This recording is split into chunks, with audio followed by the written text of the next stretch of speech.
জুলাই শক্তি নিশ্চিহ্ন হয়ে যাবে, আবার আগের ধারা দেশ চলবে। জামাত অবশ্যই ৭১ ভূমিকার জন্য তার ঐতিহাসিক দায় আছে, সেই দায় তো আমি নিব না। বৈষম্যবিরোধী ছাত্র আন্দোলন যদি সরকার না যেত, যারাই সরকারে গিয়েছে তাদের সাথে জুলাই সম্পর্ক কি? অধ্যাপক শামীমার বক্তব্য স্ববিরোধিতায় ভরা।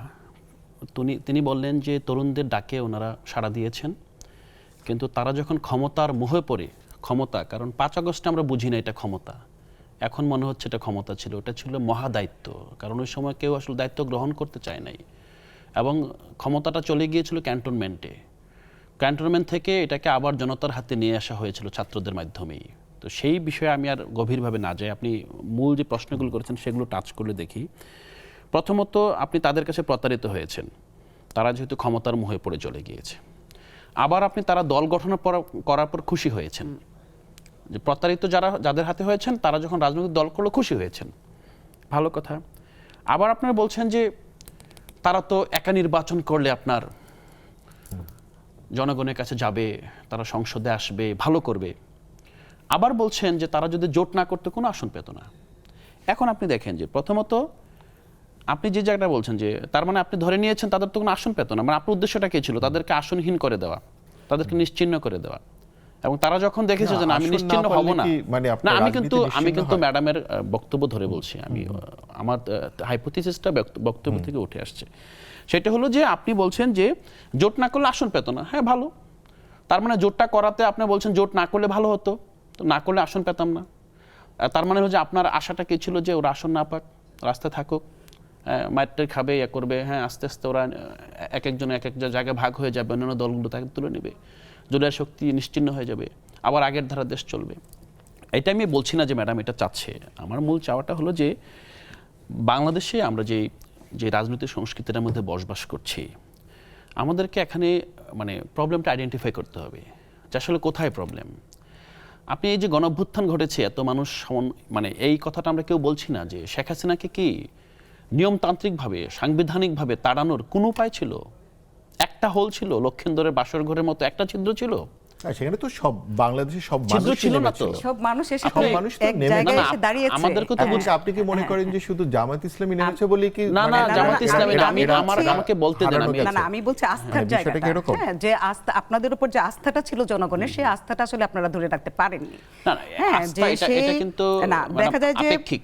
আপনি যেটা বলছেন আস্থা ধরে রাখতে পারেনি কিংবা পেরেছে, আস্থাটা কিসের উপর করেছিল? আস্থাটা করেছিল যে নেতৃত্বের উপর, যে আপনার মনে হয়েছিল যে আপনারা বৈষম্যহীন একটা বাংলাদেশ গড়তে যাচ্ছেন। কেন আপনার মনে হলো যে ইউনিভার্সিটি থেকে ক্লাস থেকে বের হয়ে আসছে ২৬ বছর বয়সী কয়েকজন যুবক, তারা আপনার যেই ৫৫ বছরে যে রাজনৈতিক সংস্কৃতি পরিবর্তন হয় নাই, সব রাজনীতিবিদরা ফেল করেছে, তারা সব করে দেবে কেন? এটা না না, তারা তো পেরেছিল, অনেকটুকু এগিয়ে ছিল, কিন্তু তারা কিন্তু এগিয়ে ছিল। এই জায়গাতে কিন্তু মৌলিক জায়গাটা, যতক্ষণ পর্যন্ত হাসিনাকে হটানোর প্রয়োজন ছিল ততক্ষণ তো সবাই এক ছিল, এজন্য তারা পেরেছিল। হাসিনা চলে যাওয়ার পর সবাই যার যার হিসা নেওয়ার জন্য ভাগ হয়ে গেল। আচ্ছা, ২৬ বছর বয়সে ওনরাই তো সব করবেন তা না, তার পিছনে তো জনগণ ছিল।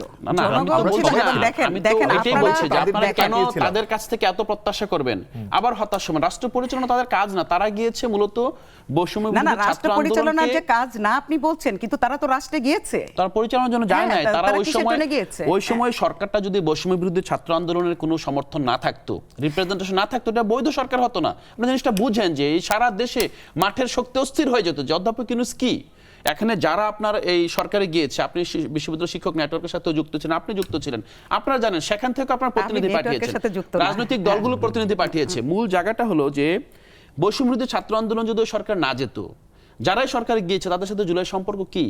খুব ক্ষীণ সম্পর্ক। না সেটা দরকার ছিল না। দেখেন, অন্তর্বর্তীকালীন সরকার যখন হয় তখন তো সেখানে তো কোনো ছাত্রের দরকার পড়েনি।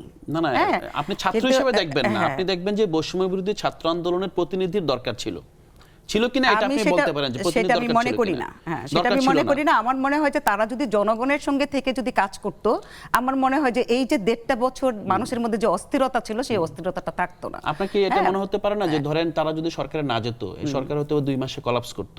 আমার মনে হয় না সেটা। না কিভাবে কোলাপস করতে? শুনেন, আমি বলি আপনি যদি মনে করে থাকেন যে তারা ভিতরে গিয়ে পজিটিভ কাজ করতে পেরেছে, কিন্তু তার চেয়ে বেশি কাজ করতে পারতো যখন তারা ক্ষমতার বাইরে গিয়ে। আমি সেটা বলছে দুইটাই দাঁড়াতো। অনুমান, বাট হ্যাঁ, আমার হ্যাঁ। অনুমানটা এখন বাস্তবতা পেয়েছে। কারণ আমার অনুমান হলো যে অন্তর্বর্তীকালীন সরকার একটা সফল সরকার, তারা সফলভাবে নির্বাচন দিয়েছে এবং সংস্কার বলেন, সংস্কারটা তো করে দিয়েছে। এখন তো আমরা সংস্কার পরিষদের শপথ নিচ্ছি না, আমরা কিন্তু ওই যে বলছিলাম মূল জায়গায় হাত দিচ্ছি না। তারা যেটা করে গিয়েছে সেটার উপর ভিত্তি করে আগে যাবো কিভাবে সেটা যাচ্ছি না, তার বারবার আমরা তাদেরকে আমরা কাঠগড়ায় দাঁড় করাচ্ছি। মূল জায়গাটা হলো আপনি বুঝতে হবে যে আমি একটু ওই প্রশ্নটাকে টাচ করে দিই। জামাত অবশ্যই ৭১ ভূমিকার জন্য তার ঐতিহাসিক দায় আছে, সেই দায় তো আমি নিব না, সেই দায় তার দায়। ২৪শে জামাতের ভূমিকা কি ছিল? ২৪শে কি জামাত প্রো ২৪? জামাত কি ২৪শে আমাদের সাথে আন্দোলন করেছে? আপনার সাথে দাঁড়িয়েছিল তো, আপনার সাথে শিক্ষার্থী দাঁড়িয়েছিল, কিন্তু জিজ্ঞেস করে নাই তুমি কি শিবির করো বাবা, না তুমি ছাত্রলীগ থেকে ছেড়ে আসছো, সবাই নাকি বৈষম্য ছাত্রদল বিরোধী করো? ছিল, এখানে কোনো- সবাই যখন কোনো- নেমেছে, কোনো সেজন্য তো সেটার আলাদা- নাম আপনি ছিল ২৪-এর বৈষম্য পরের বিরোধী, বাংলাদেশে আপনি আমরা- কি তাকে ২৪-এর পূর্বের যে তার আলাদা অবস্থান ছিল মোহাম্মদ, পুরো আমরা একটা অবস্থার ছোট- সাথে এক করে দেখবেন? না না আলাদা অবশ্যই মোহাম্মদ, অবশ্যই যে ঘটনাটা আমার বাংলাদেশের আমরা- ইতিহাসের সঙ্গে জড়িত, জি। তো সেই ঘটনাটা আমি দেখব না। ২৪ বাংলাদেশ ইতিহাসের বাইরে? না না অবশ্যই না, আমি তো 24 কে অস্বীকার করছি না, না, না, কারণ আমি অস্বীকার করে না। আমি আমার 24 কথা এর হলো একটা যে part, হ্যাঁ। এখন কিন্তু আমরা যেটা আমার দেখি, কথা- দেখেন আমি 24 বাংলাদেশের আমি ইতিহাসের বলি- মোড় ঘুরিয়ে দিয়েছে। শুনেন আমি বলি আমি 24-এর পর থেকে আমরা নতুনভাবে চিন্তা করতে হ্যাঁ হবে। অবশ্যই সেটার পার্ট আমি নিজেও, আপনি নিজেও, জি। হ্যাঁ। কিন্তু তার মানে কি এই যে দলটা আমার দেশটাকে অন করেনি, যে Right. আমাদের বাংলাদেশটাকে চায়নি, তার সঙ্গে গিয়ে আমি এক হয়ে যাব? নিষিদ্ধ আমরা- করবো? না, নিষিদ্ধ করবেন না করবেন সেটা তো আদালতের ব্যাপার, সেটা তো আইন আদালত সম্মানিত করবে। আলোচক, যদি হ্যাঁ, নিষিদ্ধ না হ্যাঁ, করে হ্যাঁ, তাদের হ্যাঁ, রাজনৈতিক সম্মানিত বৈধতা আছে, আলোচক দুজন- তার সাথে জোট করার বৈধতা আছে। আচ্ছা আমরা না, আছে, আমরা এই জোট করার আলোচনায় ফেরত আছে, আসবো। কিন্তু জোটটা যখন এনসিপি করবে সেখানেই কিন্তু আমার প্রশ্ন। শামীম না, আপা, NCP আমরা- pragmatic ভাবে আমরা- করেছে।